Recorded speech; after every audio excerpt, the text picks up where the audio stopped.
सहरा के उस पार रेत के जर्रों के नीचे तारीख ने एक ऐसी कौम का जिक्र महफूज किया है जिसकी ताकत और तकब्बुर ने उसे जमीन से मिटा दिया। ये कहानी है कौमे आद की।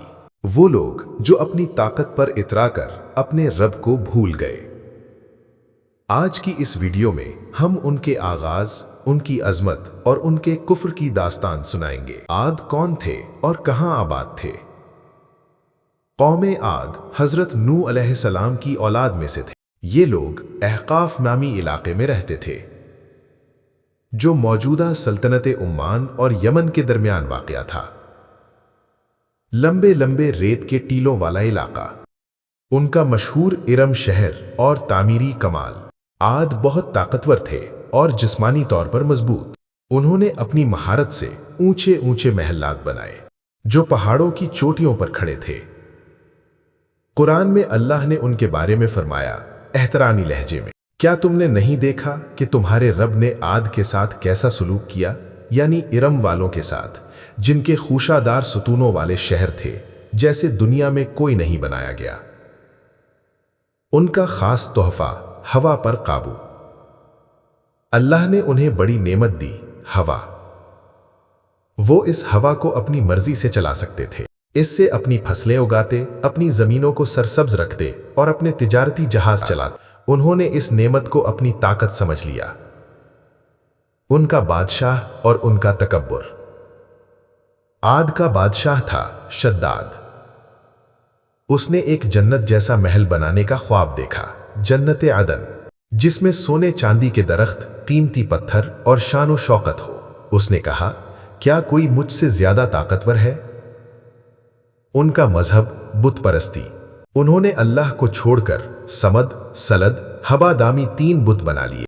वो इन बुतों के सामने झुकते, उनसे फतह मांगते और अपनी कुव्वत को अपना कमाल समझते।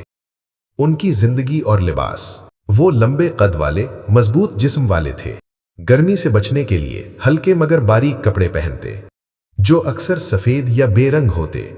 मर्द लंबी कमीजें, सौब और सर पर पगड़ियां या अमामे पहनते।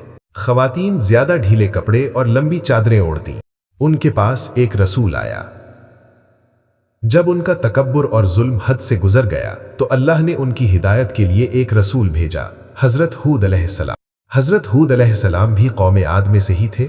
उन्होंने अपनी कौम को समझाया, ऐ मेरी कौम, अल्लाह की इबादत करो, उसके सिवा तुम्हारा कोई माबूद नहीं। क्या तुम डरते नहीं? मगर आद ने हंसी उड़ाई, कहा, तुम हमें हमारे माबूदों से रोकते हो, हम तुम्हें झूठा समझते हैं।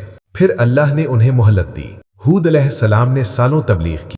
कौम ने उन्हें मजनून कहा, धमकियां दी, मगर हूद सब्र करते रहे। फिर एक दिन आसमान पर बादल छा गए, मगर रुक कर, वो बारिश के बादल न थे, वो तबाही लाने वाले थे। कौमे आद ने खुशी मनाई, सोचा बारिश होगी, मगर हूद अलैहिस्सलाम ने कहा, ये अजाब का बादल है। और फिर वो लम्हा आ गया जिसका डर हूद अलैहिस्सलाम ने सालों से दिलाया था। आज हम देखेंगे कौमे आद का हतमी अंजाम। जब कौमे आद ने हूद अलैहिस्सलाम की आखिरी नसीहत भी ठुकरा दी तो हूद अलैहिस्सलाम ने ऐलान किया, मैंने अपना पैगाम पहुंचा दिया, अब मैं अल्लाह पर भरोसा करता हूं, तुम अपनी मर्जी करो। और फिर उन्होंने अपने मोमिन साथियों से कहा, सब्र करो, अल्लाह का वादा सच्चा है। एक सुबह सूरज तुलू नहीं हुआ, आसमान पर सुर्ख रंग छा गया जैसे आग हो।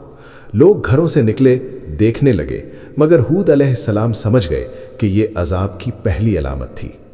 फिर हवा का रुख बदला। एक ठंडी खुश्क हवा चलने लगी जो 7 रातों और 8 दिनों तक मुसलसल चलती रही। हवा इतनी शदीद थी कि दरख्त जड़ों से उखड़ गए और पहाड़ों से पत्थर टूटने लगे। मगर ये सिर्फ शुरुआत थी।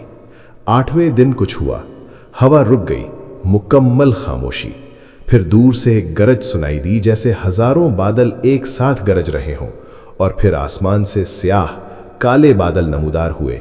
न ये बारिश के बादल थे, न बर्फ के, ये अजाब का बादल था जिसका नाम था अलगीज।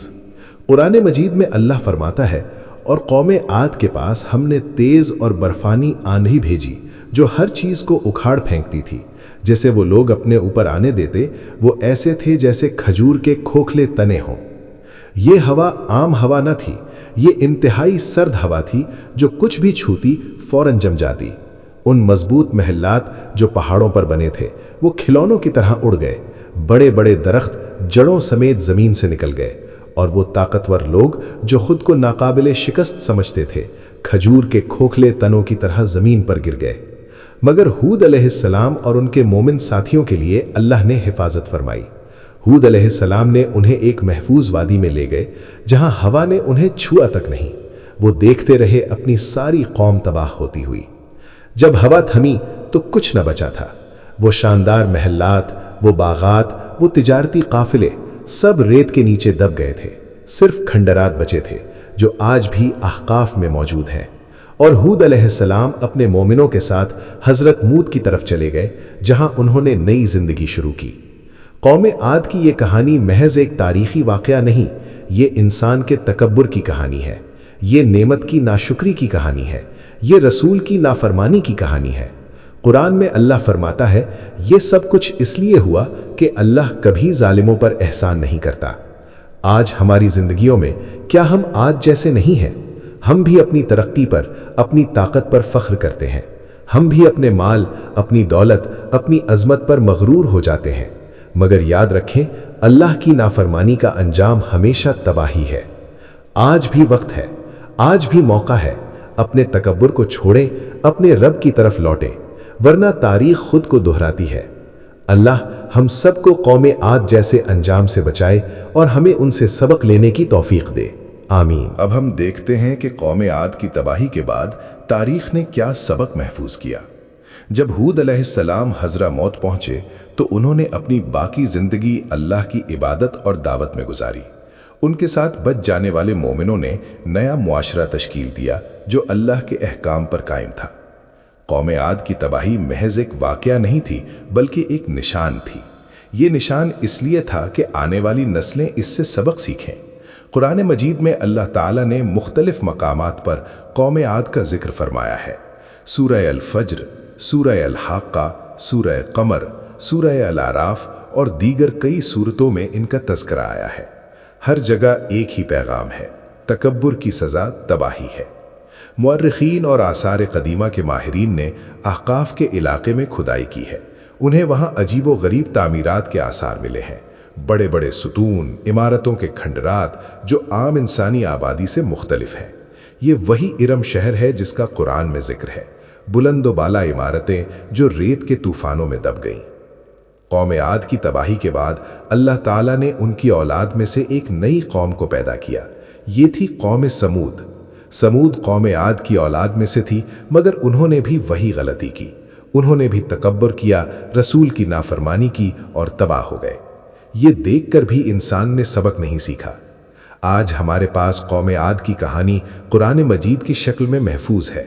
हर दौर के लोगों के लिए ये कहानी एक आईना है। अगर हम अपने आप को देखें तो हम में भी वही आदतें हैं। हम भी अपनी तरक्की पर फख्र करते हैं। हम भी अपनी इजादात पर मगरूर हो जाते हैं। हम भी मालो दौलत को ही सब कुछ समझते हैं। कौम आद को अल्लाह ने हवा पर काबू दिया था। आज हमारे पास जदीद टेक्नोलॉजी है। हम हवा, पानी, ज़मीन सब पर काबू पा चुके हैं। मगर सवाल ये है कि क्या हम इस काबू को अल्लाह की रज़ा के लिए इस्तेमाल कर रहे हैं या अपने तकब्बुर के लिए? कौम आद ने पहाड़ों को तराश कर महल्लात बनाए थे। आज हम आसमान को छूती इमारतें बनाते हैं। कौम आद ने तिजारत के जरिए बेपनाह दौलत जमा की थी। आज हम मईशत के बादशाह बन गए हैं। मगर क्या हमने कौम आद के अंजाम से कोई सबक सीखा? हकीकत यह है कि तारीख खुद को दोहराती है। जब भी कोई कौम अल्लाह के अहकाम को छोड़कर अपनी ख्वाहिशात की पैरवी करती है, वो तबाही की तरफ बढ़ती है। कौम आद हो या कौम समूद, फिरौन हो या नमरूद, नतीजा एक ही निकलता है। आज हमारे पास कौम आद से बड़ा सबक यह है कि हम अपने रब को ना भूलें। हम अपनी नेमतों पर शुक्र अदा करें। हम अपने रसूलों की टीचिंग्स पर अमल करें। हम तकब्बुर और गुरूर से बचें। हम उन लोगों की बात सुनें जो हमें हक की तरफ बुलाते हैं। कौम आद की कहानी का इख्तिताम इन अल्फाज के साथ होता है जो कुरान मजीद में बार बार दोहराए गए हैं। बेशक इसमें अक्लमंदों के लिए निशानियां हैं। हर वो शख्स जो अक्ल रखता है वो इस कहानी से सबक ले सकता है। अल्लाह ताला हम सबको कौम आद जैसी तबाही से बचाए, हमें शुक्रगुजार बंदा बनाए, हमें तकब्बुर से बचाए, हमें अपने रसूलों की टीचिंग्स पर अमल करने की तौफीक दे और हमें आखिरत में कामयाबी अता फरमाए। आमीन।